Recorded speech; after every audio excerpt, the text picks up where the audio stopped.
اب 11ویں شریف دی نیاز مسجد درس قرآن ہے اور نال 11ویں شریف دی نیاز تیار ہو رہی ہے. اسی جناب پیک کر رہے ہیں نیاز غوث پاک دی 11ویں شریف. تم شوق سے کالج میں پھلو پارک میں جھولو، جائز ہے غباروں میں اڑو چرخ پہ جھولو، پر ایک سخن بندہ عاجز کا رہے یاد، اللہ کو اور اپنی حقیقت کو نہ بھولو. یہی بندے کی ذمہ داری ہے کہ وہ اللہ کو بھی یاد رکھے اور یہ بھی یاد ہو کہ میری حقیقت کیا ہے، میں کیا ہوں. انسان کچھ بھی نہیں، یہ حقیقت یہی ہے کہ انسان کچھ بھی نہیں ہے. بڑے سے بڑا انسان بھی جو ہے وہ اللہ کے سامنے مجبور ہے، اللہ کا محتاج ہے. ایک ایک لمحے میں، ایک ایک ذرے میں اللہ کا محتاج ہے. اور جو تخت پہ بیٹھ کے اس کو بلا دیتے ہیں پھر ان کو تختے پہ پہنچتے ہوئے بھی کوئی دیر نہیں کرتے. یہ ہماری آنکھوں کے سامنے بھی ایسے واقعات ہوتے رہتے ہیں. اللہ رب العزت اپنی ذات کو اور ہمیں اپنی حقیقت کو ہمیشہ یاد رکھنے کی توفیق عطا فرمائے.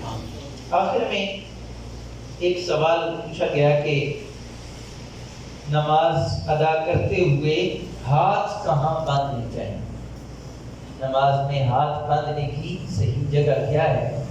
تو وقت بہت تھوڑا رہ گیا ہے، لیکن میں بہت ہی ضروری سمجھ کر یہ بات آپ کی خدمت میں عرض کر رہا ہوں اور کوشش کروں گا بات سمجھاؤں. وقت زیادہ بھی ہو جائے تو آپ نے گھبرانا نہیں.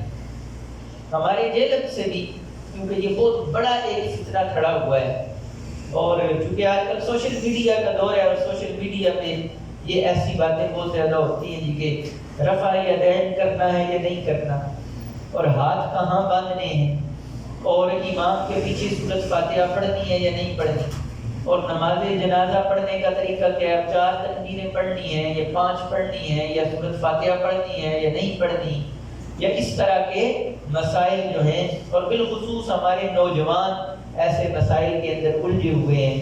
آمین آہستہ آواز سے کہنی ہے یا اونچی آواز سے کہنی ہے، یہ بہت سے مسائل ہیں. تو میں آپ سے بہت ہی ضروری بات کرنا چاہتا ہوں، توجہ سے سماعت فرمائیے گا. میں جو آپ کے سامنے یہاں حاضر ہوں، اس مسجد کے امام صاحب، خطیب صاحب بھی یہاں موجود ہیں، اور دیگر جو اس مسجد کے نمازی ہیں.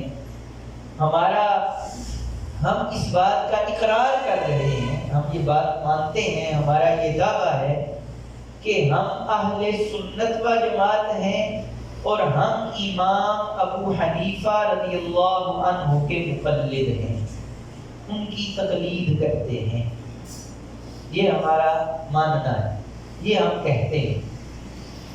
اب یہ جو مسئلہ ہے نا کہ رفع یدین کرنا ہے یا نہیں کرنا، ہاتھ کہاں باندھنے، یہ سارے مسائل بعد میں ہیں. پہلا مسئلہ یہ ہے کہ آپ امام ابو حنیفہ کے مقلد ہیں یا نہیں. یہ پہلا مسئلہ ہے. ہم کہتے ہیں کہ ہم امام ابو حنیفہ کے مقلد ہیں، تو ہمارے ساتھ کوئی بندہ اس مسئلے پہ بحث نہ کرے کہ آپ نے ہاتھ کہاں باندھنے، آپ نے رفع یدین کرنا ہے یا نہیں کرنا. ہمارے ساتھ اگر کسی نے بات کرنی ہے تو وہ اس مسئلے پہ کرے کہ امام ابو حنیفہ کی تقلید کرنا جائز ہے یا نہیں. جب یہ ایک مسئلہ حل ہوگا تو یہ باقی سارے مسئلے خود بخود حل ہو جائیں گے. یہ یاد رکھیں. اگر آپ اس پہلے مسئلے کو حل نہیں کریں گے تو بعد والے مسئلوں پہ ساری زندگی لگا دیں تو وہ حل نہیں ہوں گے. یہ پکی بات ہے. یہ اسی طرح ہے کہ کنویں میں کتا گر گیا تو پانی نکالتے رہیں، کتے کو نہ نکالیں، تو 10 مرتبہ بھی کنواں خالی کر دیں تو پاک ہو جائے گا؟ نہیں ہو. مسئلے کی جڑ تو آپ نے نکالی نہیں ہے، تو مسئلہ کیسے حل ہوگا؟ تو رفع یدین کرنا ہے یا سورۃ فاتحہ پڑھنی ہے یا جو بھی ہے، یہ مسئلے بعد کے ہیں. پہلا مسئلہ یہ ہے کہ امام ابو حنیفہ کی تقلید کرنا جائز ہے یا نہیں. ہم یہ کہتے ہیں کہ امام ابو حنیفہ رحمۃ اللہ تعالی علیہ کی تقلید کرنا جائز ہے، اور ہم ان کی تقلید کرتے ہیں. جب ہمارا یہ ماننا ہے تو پھر ہم پہ کوئی ڈنڈا تو نہ چلائے.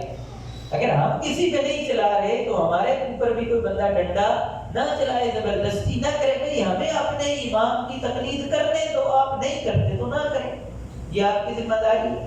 اور جو بندہ یہ سوال پوچھتا ہے پہلے وہ یہ اپنا موقف واضح کرے کہ وہ امام ابو حنیفہ کا مقلد ہے یا نہیں۔